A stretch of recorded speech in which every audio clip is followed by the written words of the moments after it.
Pero nos toca verano, lo decíamos al inicio de este programa, el equipo argentino de antropología forense está candidateado al Nobel de la Paz y estamos acá con Patricia Bernardi, antropóloga forense, que ha sido una de las fundadoras de ese equipo magnífico que, trabaja en más de 50, casi 60 países, 55. haciendo 55 países. Tengo entendido que ahora en 23 países están con actividades en estos momentos, siempre, tratando de dar respuestas cuando hay violaciones a los derechos humanos, nada más y nada menos. Bienvenida. Gracias. Un lujo tenerte aquí, realmente.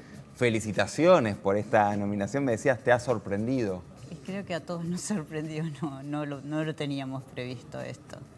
Si bien en algún momento cuando trabajábamos en broma decíamos, bueno, hasta el Nobel no paramos, pero era tan solo bromas que surgían en el equipo. Pero bueno, ahora está la postulación, o sea que bueno, es muy importante para el equipo. Es muy importante y es un acto de justicia, realmente, porque estamos hablando de una organización absolutamente prestigiosa que no para de trabajar y dar respuestas donde hay muchas preguntas.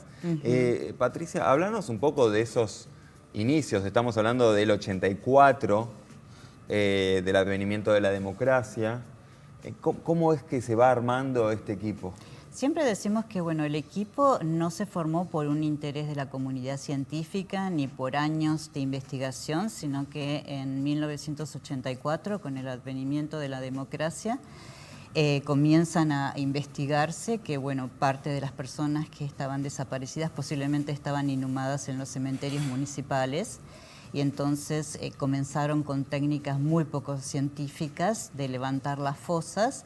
Y ahí era una falta de criterio tanto por parte de los jueces como de los médicos que estaban presentes, porque el personal del cementerio no tenía por qué saber las técnicas más adecuadas, pero lo que pasaba es que se estaban abriendo y ponían los cráneos de un lado, los fémures del otro, o sea que estaban desarmando realmente y perdiendo mucha evidencia científica. Y además de todo eso estaba los familiares, o sea, eso fue como una prensa amarillista donde siempre estaba que se iban a hacer exhumaciones y los familiares iban con la intención de ver si podían encontrar a sus hijos, o sea que ahí también muestra el dolor que ellos tenían cuando veían esas cosas y fue la organización de abuelas de Plaza de Mayo que dice, algo hay que hacer.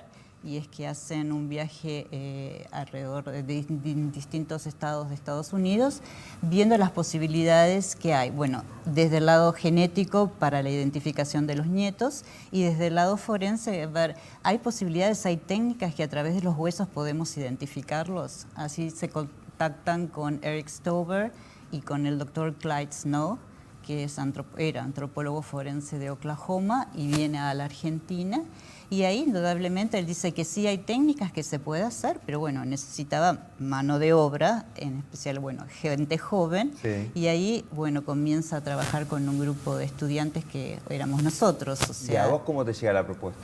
A través de un amigo mío que esas cosas de la vida fue el traductor de Clyde Snow cuando llega a la Argentina, donde dice que nos juntáramos 3 o 4 personas de confianza dentro del área de la arqueología para hacer un trabajo. Entonces nos reunimos con Clyde en un hotel del centro y él nos explicó de no es que puso miramientos, o sea, lo que hay que hacer es esto.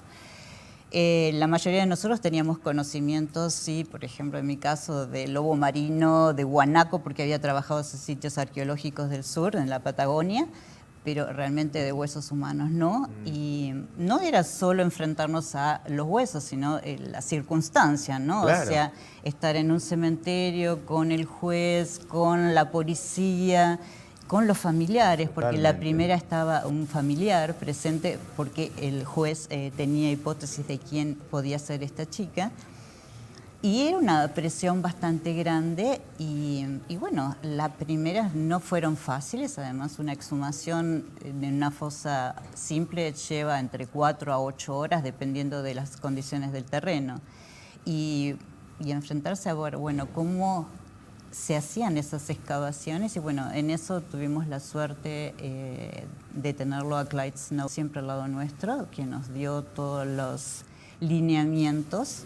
Y poco a poco empezamos a entrar en tema y bueno, esto es en el 84, en el 2020 y seguimos haciendo lo mismo y bueno. Lo que pasa es que el contexto es absolutamente otro, ¿no? Hay que ubicarse en ese tiempo, en esa Argentina.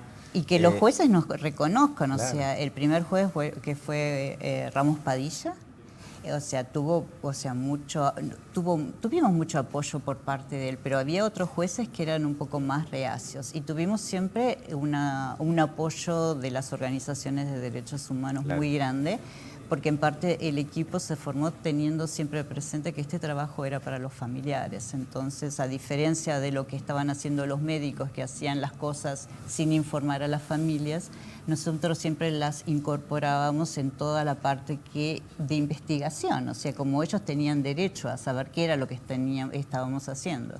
Patricia, hoy no hay dudas de que es la democracia, ¿no? Y en qué contexto y en qué sistema queremos vivir. En aquellos años todavía eso no estaba tan claro. De hecho, los acontecimientos históricos que vinieron luego del 84 acreditan lo que digo, donde todavía la democracia no estaba tan fuerte. No, nosotros tuvimos varias conversaciones entre nosotros diciendo, bueno, ¿queremos hacer esto? O sea, porque, bueno, Kleist, es un norteamericano, perfecto, mientras él está, se va él, ¿qué hacemos? Exacto. O sea, carne de cañón, somos, o sea, los siguientes. Pero, o sea, éramos jóvenes, pero éramos muy conscientes del trabajo y le dijimos, o sea, bueno, vamos a ver si hacemos la primera y en qué condiciones. Y después vimos, o sea, lo que pasó es que esa persona que creíamos que íbamos a exhumar no era. Entonces está bien esa cosa de decir, ahora tenemos a una persona femenina, joven, que nadie la busca porque no era la que buscábamos. Entonces es como, bueno, ¿qué va a pasar? Y es ahí cuando tratamos de empezar a entrar en la parte de investigación también. O sea, esa parte que comúnmente le entra al fiscal o al juez, era diciendo, nosotros también queremos investigar a ver qué pasa, quiénes son esas personas. Y entonces comenzamos a hacer lo que nosotros llamamos investigación preliminar, que es el relevamiento de los libros del cementerio, de las actas de defunción, de las partidas, del relevamiento de los diarios. Y ahí ves que hay un poquito de información en cada una, pero si las vas uniendo, te das cuenta que, bueno, esas personas que aparecen como muertas en un enfrentamiento fraguado fueron personas que habían desaparecido en tal lugar, pasaron por un centro clandestino y después de un determinado momento se dijo de asesinarlas y aparecen los cuerpos en un lugar determinado. Es impresionante porque, bueno, también ustedes se iban enterando, viste, en esos tiempos nos íbamos enterando de, bueno, los detalles de lo que había vivido la Argentina durante la época del terrorismo de Estado. Tenemos que decir que el trabajo de la CONADEP fue un trabajo muy importante, o sea, determinando cuáles fueron los centros clandestinos, los que estaban al mando de cada uno, las condiciones de cada una de las fuerzas de seguridad, cómo habían actuado, si la policía. O sea que teníamos ya un bagaje, cuando empezamos nosotros ya había más de 9.000 denuncias de familiares en la CONADEP. Pero quería preguntarte cómo te impacta, muy joven, 22, 23 años, estudiante, seguramente no te habías preparado para esto en la universidad, ni te habrás imaginado por ahí quizás encontrarte en esta tarea tan compleja desde un montón de puntos de vista. ¿Cómo fue esa transformación para vos? ¿Qué fue significa? Importante que el grupo éramos amigos entre nosotros, o sea que siempre esto lo conversábamos y las cosas, realmente lo que pasa es que no había un texto donde decir, bueno, en la página 25 te dice cómo te presentás ante el familiar o cómo vos notificás al familiar de lo que encontraste. Fue una cuestión de ir aprendiendo y de hecho es el día de hoy que cada familia es un mundo, o sea que cada familia te enfrenta a una realidad en la cual vos quizás son cosas nuevas y todas son muy enriquecedoras porque lo que vos ganaste de experiencia también lo podés poner en práctica con otro familiar. Y de hecho puedo decir realmente con la cabeza bien alto que el trabajo lo hicimos bien porque hay realmente un aprecio por parte de los familiares y nosotros creo que más allá de que ha aumentado el equipo, ya no somos los 5 originarios, pero aquello que es una política del equipo es, o sea, cuidar mucho al familiar. Si hay familiares que no quieren este trabajo, nosotros también aceptamos, son los menos, pero en algunos casos es, bueno, se archiva y no se investiga. Pero en el resto es como que uno entabla una relación con el familiar, porque en verdad, si bien, o sea, es una cuestión entre alegría y mucha tristeza, porque en verdad le estamos dando una buena noticia, pero la noticia es mala, o sea, lo asesinaron, o sea, es todo un peso muy grande, y también lo que significa para el familiar ver esos restos, o sea, nosotros siempre le damos la oportunidad, una vez que se identifica, de que vean los restos. Entonces, ¿cómo es el acercamiento? Pero es aquello que a vos te parece macabro, es todo lo contrario. Es como racionalizar la muerte a través de los huesos. O sea, a mí en lo personal, cuando notifico a un familiar y se acerca y los toca, es como que a mí me... Es la aceptación. La misión cumplida. Más allá también, que de 99,99 el ADN, es la aceptación por parte del familiar que ese es su padre, su hijo, su hermano. Es una historia que se cierra y para vos seguramente es una misión cumplida.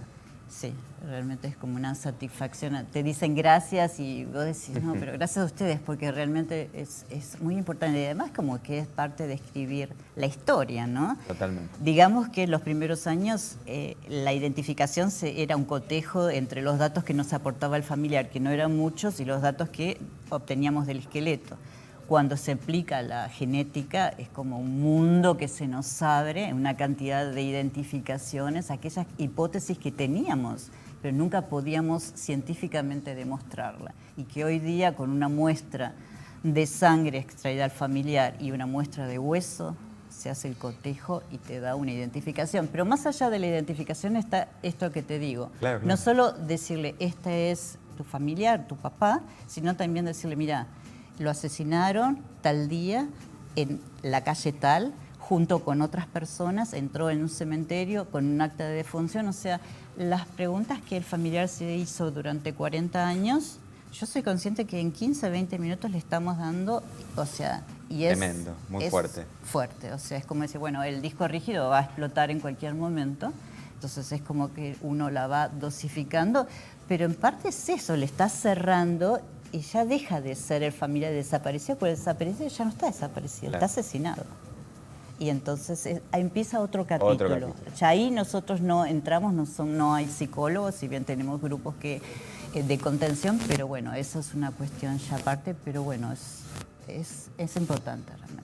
Es realmente, no importa, es extraordinario lo que han hecho durante tantos años, realmente merecidísimo. Ojalá se haga justicia en Oslo. Y ese reconocimiento que ya se tiene seguramente de la comunidad científica y civil se plasme con este premio. Muchísimas gracias, Patricia, ha sido un honor, de verdad. Muchas gracias y muchas gracias por tu tarea. Hacemos, sí, le aplaudimos como corresponde a Patricia y a todo el equipo argentino de Antropología Forense. Hacemos una pausa breve, hasta las 7 vamos.